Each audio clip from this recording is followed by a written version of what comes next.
Oh, hello there. I'm your host, Trey Rowley, and I'm here to talk to you about the Chrysanthemums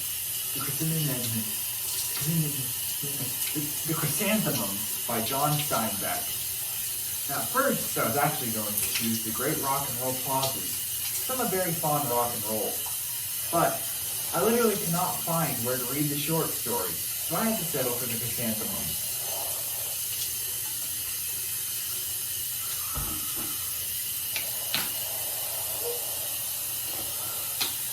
Now, the Chrysanthemums is a very interesting story about a woman named Alice Allen and her struggles in finding her own independence as a woman during the 1930s when women did not nearly have as much equality as men did.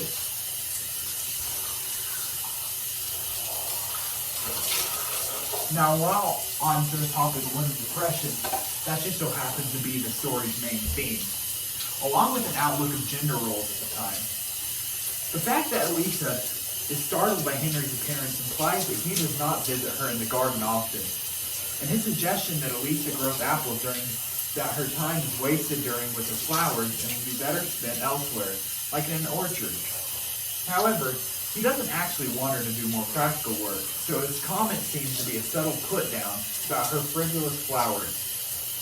Her gift with growing things makes her an asset on the farm.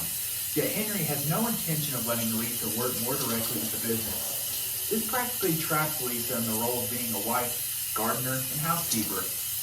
Later on, after the arrival of a burly handyman, Lisa becomes infatuated with him after he speaks of his life of travel and freedom, but then becomes frustrated during this interaction. I'm about to read. "You sleep in the wagon?" Elisa asks. "Right, in the wagon, ma'am. Rain or shine, I'm dry as a cow in there." "It must be nice," she said. "Must be very nice. I wish women could do such things." "It ain't the right kind of life for a woman." Her upper lip raised a little bit, showing her teeth. "How do you know? How can you tell?" she said. "I don't know, ma'am," he responded. This again shows Elisa struggling with her independence, but this time fighting back.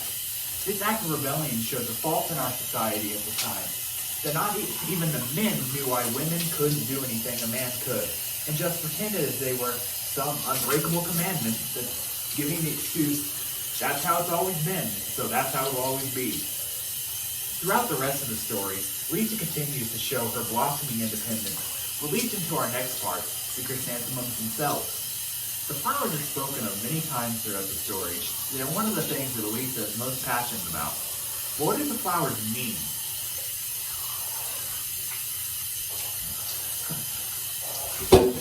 The chrysanthemums symbolize both Elisa and the limited scope of her life. Like Elisa, the chrysanthemums are lovely, strong, and thriving. Their flower bed, like Elisa's house, is tidy and scrupulously ordered. Elisa explicitly identifies herself with the flowers, even saying that she becomes one with the plants when she tends to them. When Tinker notices the chrysanthemums, Elisa visibly brightens, just as if she had noticed her instead. She offers the chrysanthemums to him at the same time she offers herself, both of which he ignores and tosses aside. His rejection of the flowers also mimics the way that society has rejected women as nothing more than mothers and housekeepers. Just like her, the flowers are unobjectionable and also unimportant.